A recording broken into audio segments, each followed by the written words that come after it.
Here's me thinking we'd only have to learn Mandarin to get through the next couple of decades.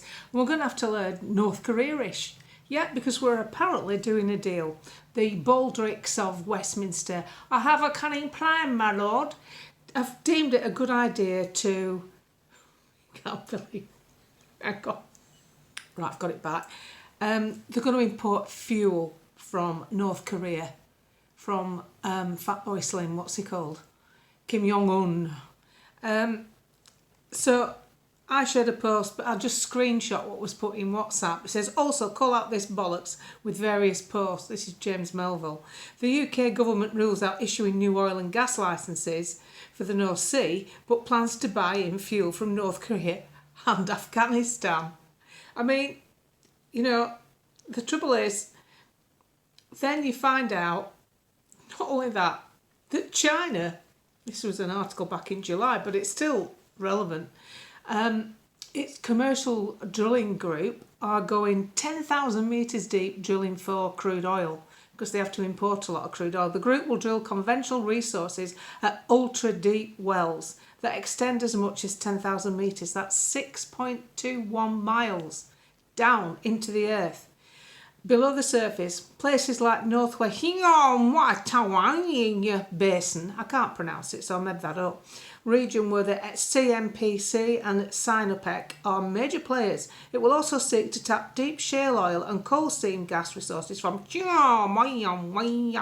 don't know where that is.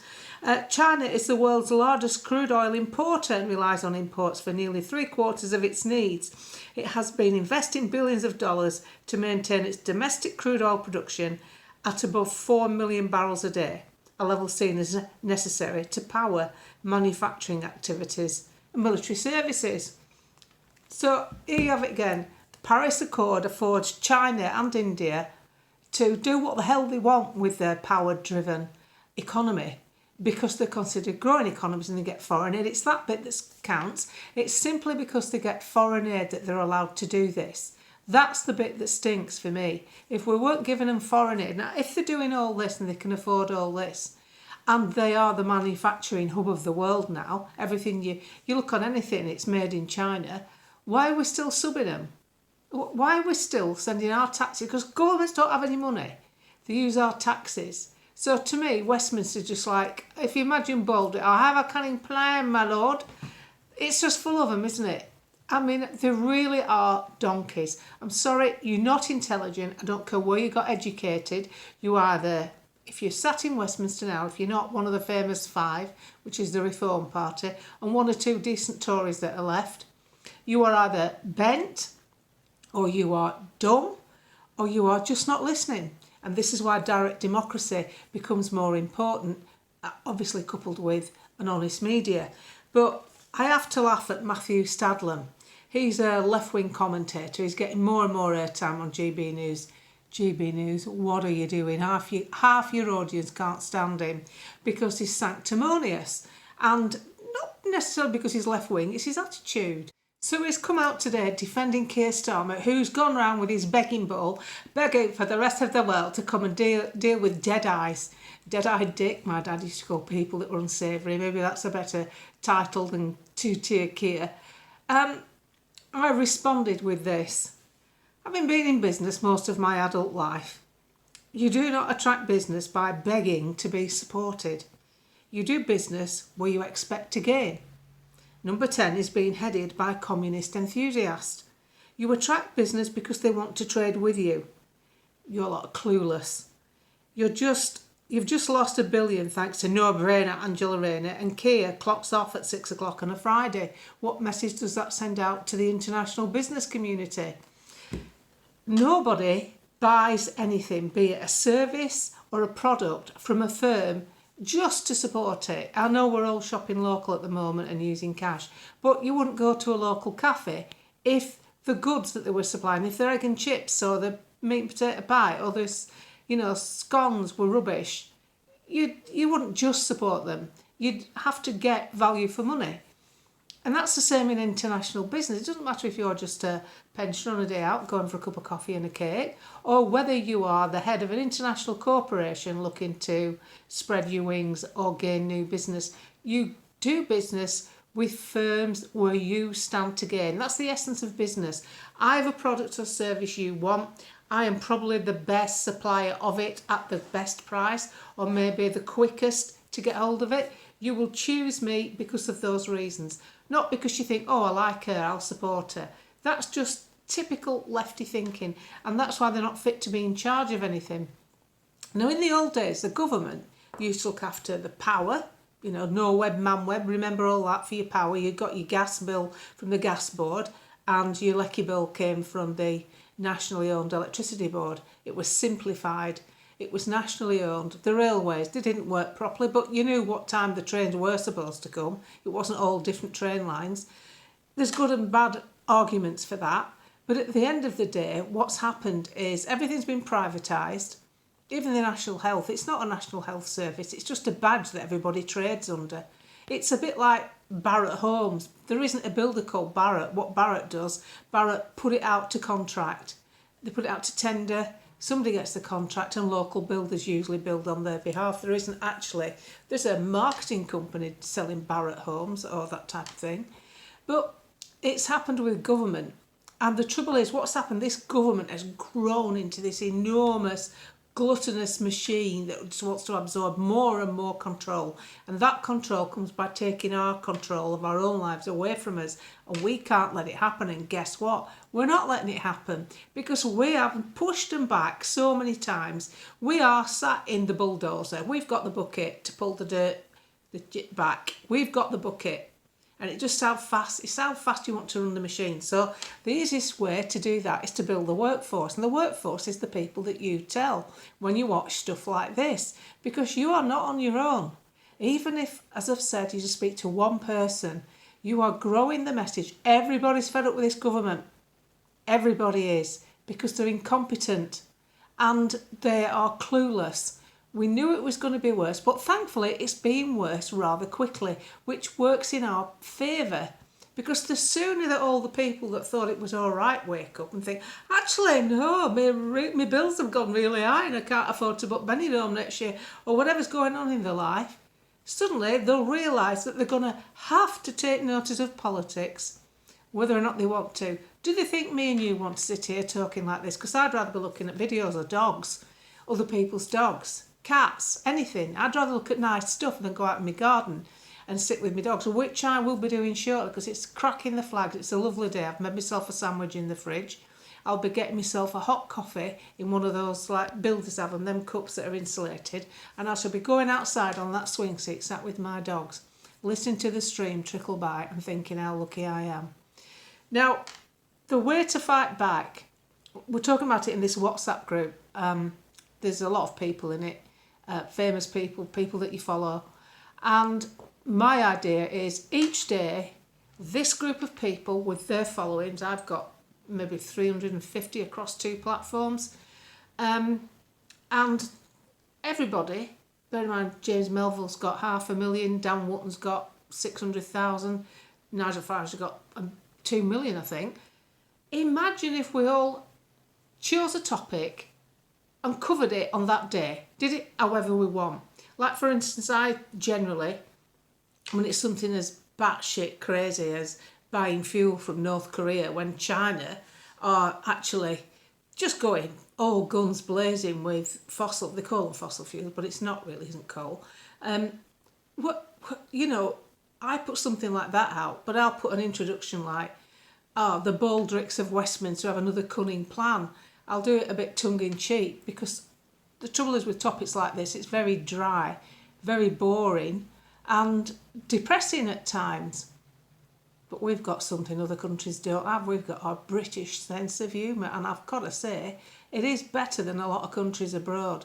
I cannot see the French having much sense of humour. When last time you saw a French comedian go international? I don't think so. Or the German ones, they're all umpapa. They like slapstick. They like things like Benny Hill. They have to have it more visual, more simplistic. I don't mean the simple. I mean they like it more simplistic. Comedians like Dave Allen were sophisticated. You had to understand a bit about life to get where Dave Allen was coming from.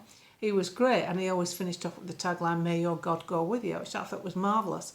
But we've had some really fine, upstanding comedians They also knew what was going on politically. And when you look back at some of these things, like Alf Garnett, you look back at some of the things Silly Moo was saying, it really is quite an eye-opener and one of the best. It's really like watching, an educational film. Yes, Minister. If you want to know, if you struggle with understanding how politics works, watch the box set, Yes, Minister. Because when they talk about the Sir Humphreys, they're talking about these really powerful civil servants like Ollie Robbins, who basically have, they're the hand that rocks the cradle, I'm afraid.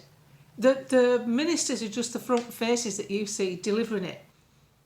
Policies have been made or failed in the hands of the civil service.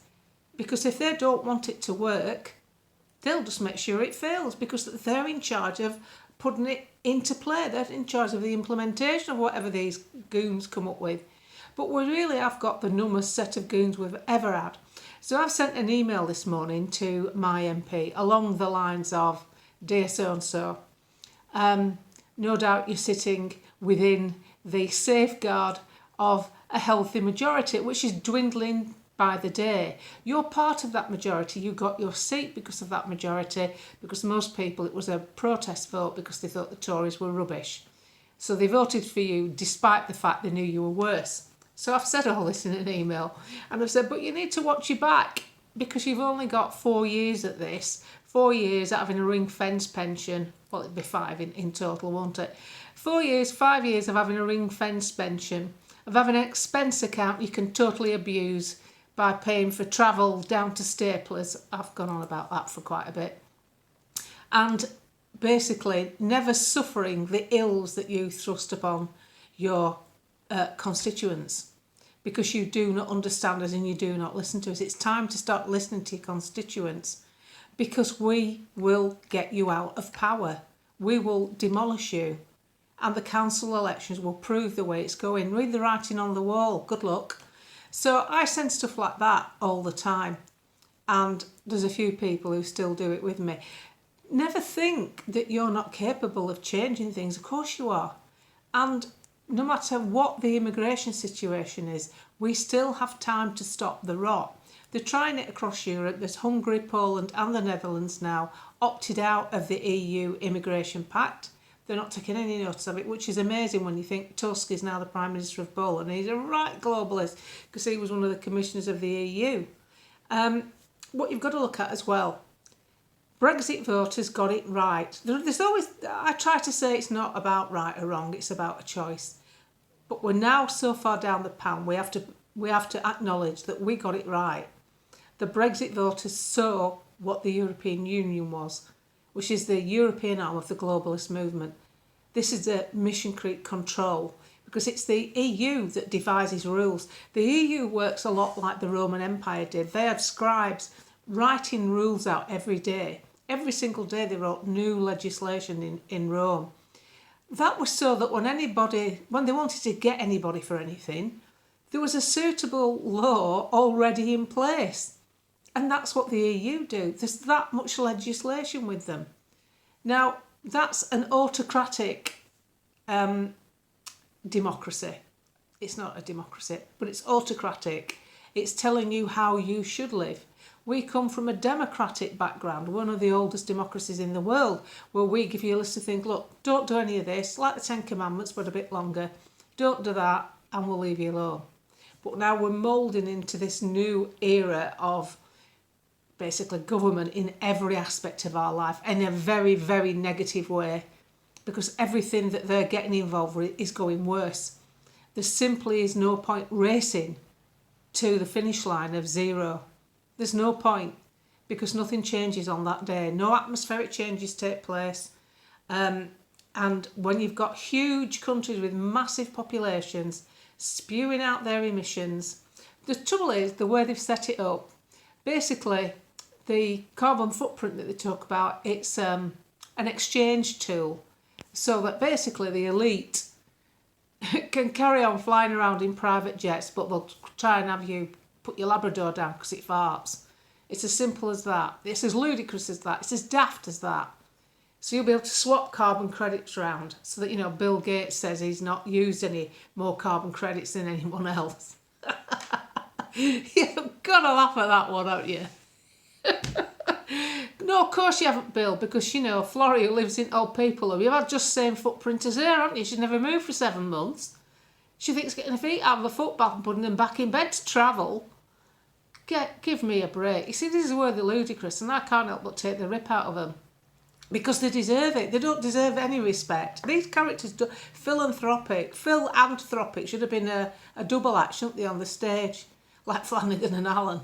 Philanthropic. There is no philanthropic. There's just people putting things across in a way that will make you believe that they're doing it for the right reasons when you get down to the root of it with these foundations, and basically it's a tax advantage. It moves from that pocket to that pocket, and in that pocket they don't pay as much tax, and all they have to do to get those massive advantages over you're paying through the nose.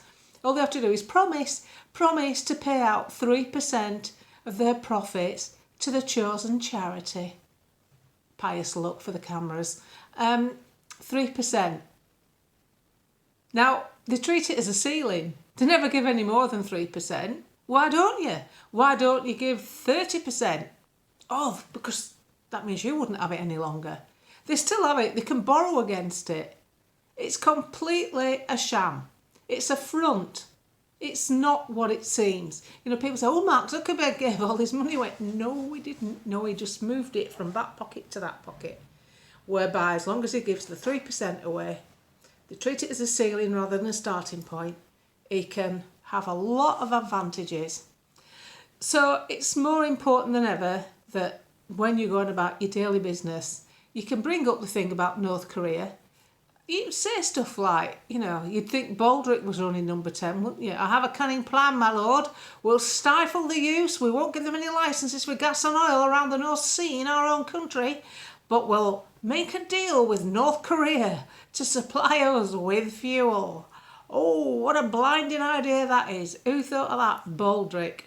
Have some fun with it. You might as well. There's no point approaching this any other way, because we are making such inroads into everything that's going on. Lots of talk about the pensioners getting the bus pass nobbled. I bet they don't nobble it. I bet they don't nobble it because there's been that much kickback and publicity about it before it's happened. We'll see. I could be wrong.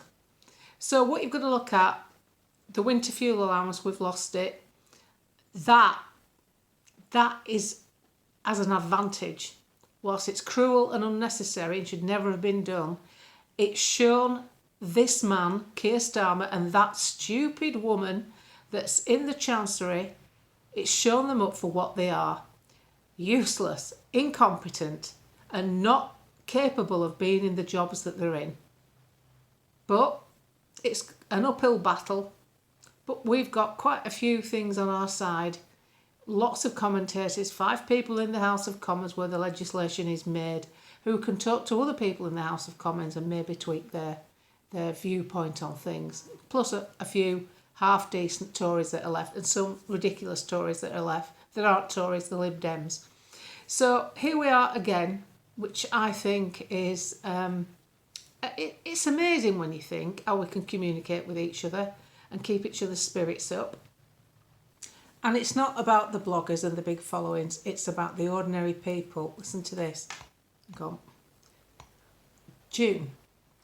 I've been listening to your YouTube podcast for quite a while now, and I must confess they've lifted my spirits no end.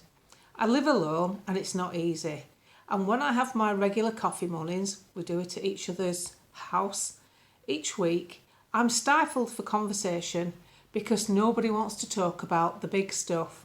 And I do. I'm dying to talk about it. But as you say, overfacing them with more than one topic just makes you look like a fool, or as I have been called, a conspiracy theorist. But now some of the things have come true, I'm not ridiculed anymore. So this week, it was at my house, and I took control. I said, ladies, today we're going to make a difference. Thing I like about this, she's 80. You rock. we're going to make a difference. And she went on to say that it's very long is this, so I won't do it all. That basically she opened it up by saying, have you noticed the cost of living? Do you think fuel prices should be left?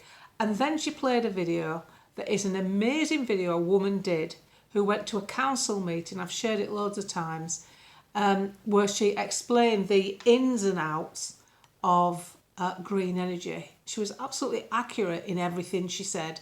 She didn't miss anything out. She covered solar panels, wind farms, she covered everything. And this was a woman who runs her office on green energy. So I'm going to play for you now what she played. And I've got Rachel, she's called Rachel Matthews. She's got a Twitter page and a YouTube channel.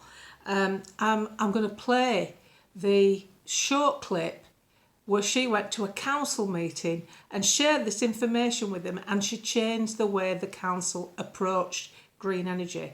This is one of the most insightful videos I've ever watched.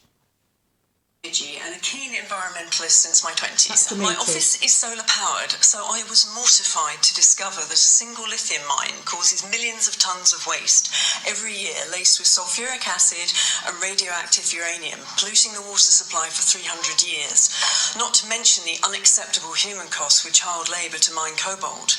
When I researched which solar panel to purchase, I did not for 1 minute consider it would be made by people trapped in razor wire enclosed labour camps, being exposed to large quantities of quartz dust which causes silicosis. Please note that the Ethical Consumer Organisation report that it is hard to avoid forced labour in the solar panel supply chain. Wind turbines, which last about 20 years, consume a colossal amount of resources and energy to manufacture and install, not to mention the blight and bird kill. They require diesel engines to start them up and then gallons of oil to lubricate, and they can't readily be recycled. Solar panels are also extremely difficult to recycle, costing more than the production of the panel, and lithium batteries pose steep challenges too. Add to that the human suffering, which we've all unwittingly been part of just by owning a laptop or mobile phone, which is minimal compared to what's required for an EV or solar farm. These so-called green or ethical solutions aren't solutions at all, just very good marketing from the $1.5 trillion a year climate change industry. That's $4 billion a day, by the way. None of us can undo what's already been done, but what we can all do is make sure this doesn't escalate exponentially with fleets of unnecessary EVs and acres of solar farms eating up our precious farmland. Now, I think that's an amazing video. It covers everything. Now, when she says £4 billion a day, $4 billion a day, that's the industry as a whole. That's what it draws in. It's very lucrative. I like to break it down even further, because I think once you start talking in billions and trillions, most people, they don't really understand. They don't appreciate just how much that is. So let's break it down even further. 4 billion a day is 4,000 million a day. Because most people can associate a million with like a lottery win or postcode lottery. £20,000 changes some people's lives forever. And we're spending, as a planet, $4,000 million a day on an industry that thrives on subsidies. Now, we've got to save the planet, definitely, and we've got to address weather conditions. But when she explains that, and this 80-year-old lady at her coffee morning played it, and she just asked for everyone to be silent. And that's on my Facebook page, by the way. I'll reshare it again in case anyone wants to go to it. It's on Twitter somewhere, I haven't found it yet. Anybody who wants to play someone that, you can't argue with it. This woman built her office on green energy. She's got solar panels, she's got a heat pump. She's done it all right. But then she's found out the underbelly, the real story. And that is a compelling, short, insightful video. I don't want to think that I'm going to use something where kids never see daylight, where they're hungry, they're also abused, working in lithium and cobalt mines. You see, the trouble is as well, we don't trade fairly with Africa, because Africa's got everything we need to sustain our Western lifestyles, and we rob it and we rape it, and it's wrong on every level. So instead of creating a situation where millions of migrants are coming to the West because they see it as a better future. The people in the West, the manufacturers, the corporations, the politicians, the despots should be creating a future that they can have in their own countries with jobs and sustainability. Gaddafi, much as he was an absolute asshole, was going to create a pipeline that would have brought irrigation to dry areas in Africa. For Africa, not just Libya. Africa is huge. So when you watch that little video and you think of an 80-year-old woman at her coffee morning who's felt stifled, who's felt frustrated and had to talk about things like, I don't know, crafting and weather, she got a moment in the sun where she made them think. Hats off to you.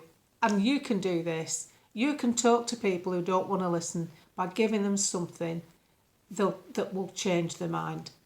So, 5 a day. I'm off for 3 of mine, 2 dogs and my lunch, sat in the sun. 4 really, that, isn't it? Dave's at golf again. Great, that means caffee's not open. I don't have to keep feeding him at various intervals. And he's on a new health kick, so we've cut the frequency down. After breakfast, he's not actually having anything till lunchtime. Amazeballs. So, have a good day.